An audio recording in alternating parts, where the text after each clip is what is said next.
Hello everybody, it's Lazel here with another video. Today is Monday and so we have to take care of the Dark Abyss Lord, and today I want to talk about this event, send out a few formations and give a few tips. Just as in my last video or in one of my latest videos about the Undead King, there aren't that many formations that we can test against the Dark Abyss Lord, because against the Dark Abyss Lord you can send your whole army, just as in the Royal Challenge, but there are a few things that you can adjust, and I want to talk about a few things about the Dark Abyss Lord that might help you out when you challenge it. So first of all, there's no Nemesis against the Dark Abyss Lord, and yeah, as I said, you just send your whole army at it. There was a big discussion about the Dark Abyss Lord, because when it came out, the rewards about it, they aren't that great as in the Undead King, where you can get Beast Skill EXP scrolls or Pet XP. Here you can just get Lord experience, material chests, and healing speeds. And so a lot of people always told me, yeah, for me it's not worth to do it, because then I have so many troops to heal and so on and so on. So I just don't do it. And I would like to recommend, imagine those are still free rewards. Healing speeds are always a great help. And when you do an SOS and you have like a lot of reinforcements coming at you and you don't win the fight, and you have to heal like 10 to 14 days, still think about it. Every hour that you can speed is worth it if you want to continue fighting or secure that you always get your wave 10 in the Royal Challenge. Material chests, also a thing. I just started to gather the materials for my level 40 equipment if I ever reach C40, but it requires a lot of materials. Also, if you decide to go for orange equipment, it really requires a lot of materials. And furthermore, Lord experience is always something that you cannot just have enough. Lord levels are very important to keep your development going and to be very flexible with how you want to play. So still, yes, these rewards aren't as good as in the Undead King, but they are still worth getting. They are for free. Everything that you have to invest is a bit of time and a bit of resources to heal your troops. Still, definitely go for it. I think it's worth it. So when we go against the Dark Abyss Lord, we should always make sure to have the best technology that we can have. But what I want you to consider, always check your army. What troops you have, about what numbers are we talking here? For me, I can tell I have a lot of infantry and I have a lot of mages, so my technology is focused on them. And as we learned in the tests against the Undead King, you know that angels also delay the backline hits. So what I can recommend is, if you have a lot of mage attack and you have a lot of mages, think about not sending your angels to get more points because your mages do 1 or 2 more hits in the time window that you are fighting against the Dark Abyss Lord. So, but enough talking, I think it's time for some proof here. So we go for the best technology that we can have. There's no need for me to put in my anti-infantry skill. It has no use against the Dark Abyss Lord. Then I go for my best artifacts. So I equip the best technology that I can have for mages, infantry, so just my troop focus. And always something that I sometimes forget is always check your achievements, because I often forget them. I personally think that they are very easy to forget, but always do it. So I want to start with the HP boost and with the increase HP of infantry and cavalry achievement. And of course the persistent achievement and the warlord achievement, because those are the best military achievements that you can equip from the first look. but we will get into this later. So, and then I go for my best military equipment. There's no need to care about march size in this event, because yeah, you just don't need it. So then if you have the chance, and if you have an alliance or union with the current King Alliance, always ask for military titles. Currently I have the commander title. I hope nobody else applied for it, so I have to hurry a bit. And I also always buff up for this event with the 1 hour buffs that you can get in your alliance store.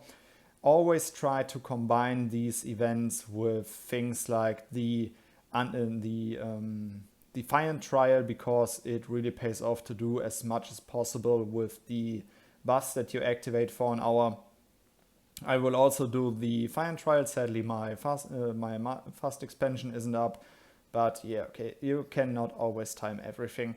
So we activate those 1 hour buffs, and I want to start with the first hit. Quickly looking into my technology, everything looks fine so far, so we will hit it with the first march.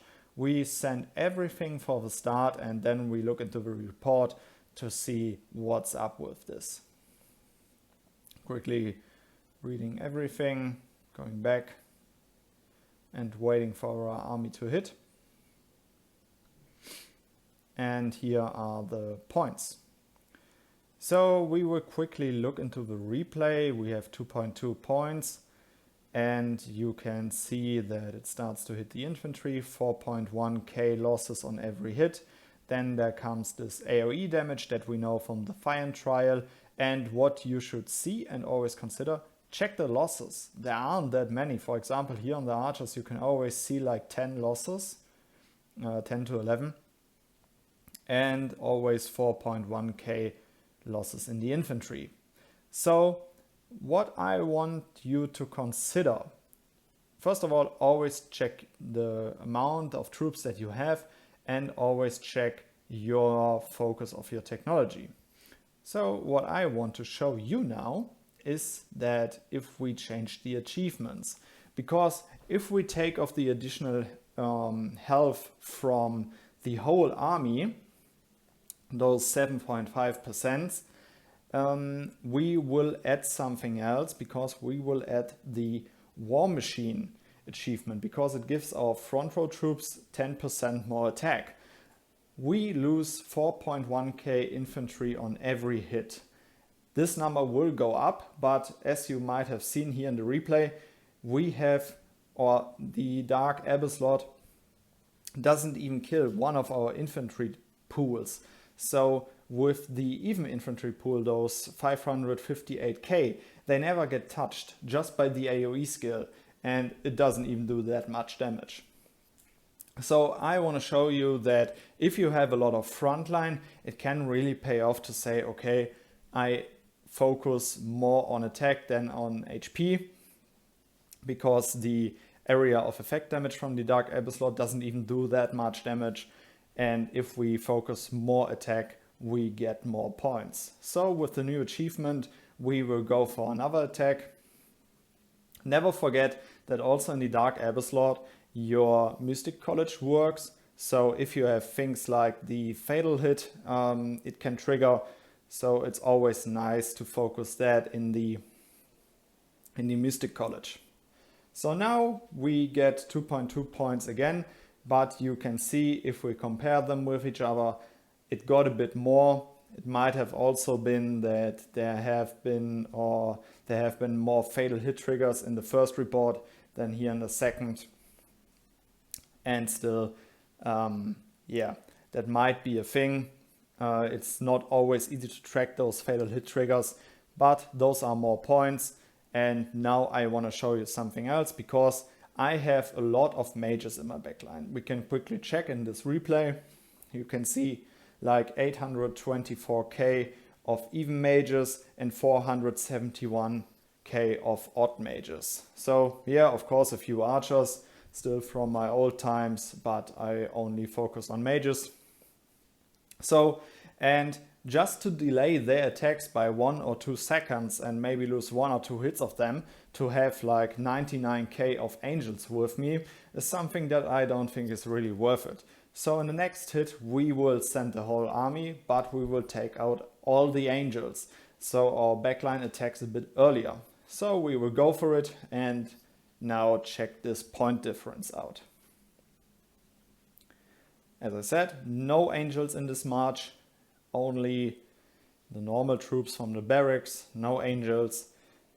And here you can see we're talking about 2.4 G of points.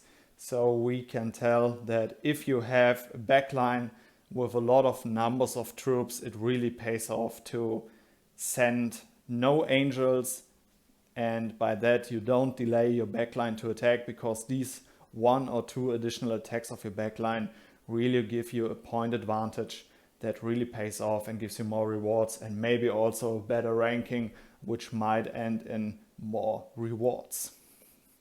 So of course I have been talking to players that told me, yeah, if I send angels I get more points. And that might be a thing, because if we're talking to a castle that has like not that many troops as I have, and they also might have a focus on the angel technology, then it might pay off. Yes, that's true. This is what I'm saying. You always have to check, what is my troop count, what is my technology focus. You really have to adjust to your situation, and you have to test things out. The Dark Abyss Lord and the Undead King come up every week, and it's really important to say that you test from time to time and that you test new things. You keep your development going and you will see that you might have to rate your situation individually and not just follow the advice of everybody else. And you have to find out what works for your technology in the best way. So this is what works out for me. For me, it works out to focus on pure attack, because I know that in these replays you can see it again with less HP from the achievement. I still lose 4.1k of infantry, maybe in the exact number a bit more. We could watch it here and do the math about it in the exact replay, but in the end it pays off for me to say that I use the War Machine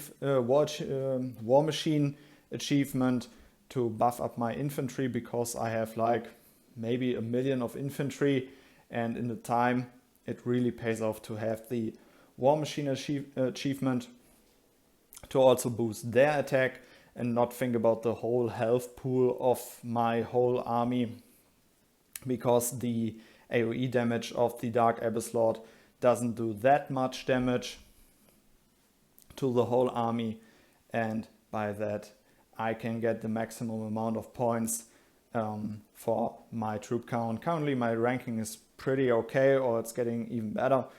Currently I'm rank 20, but it's still pretty early in the day. Many strong players in our kingdom will still do it. But for now, that's what I was saying about there aren't that many different formations that you can send to the Dark Abyss Lord. Check your technology, find out if it's worth for you to send angels or not, and by that delay the attacks of your backline. Or if you say, I take my angels out and by that let my other backline attack even faster. So there are still 3 attacks left, and as I said, many people said, okay, the rewards aren't worth for me, I don't want them, so I don't do the event, they don't want to heal their troops.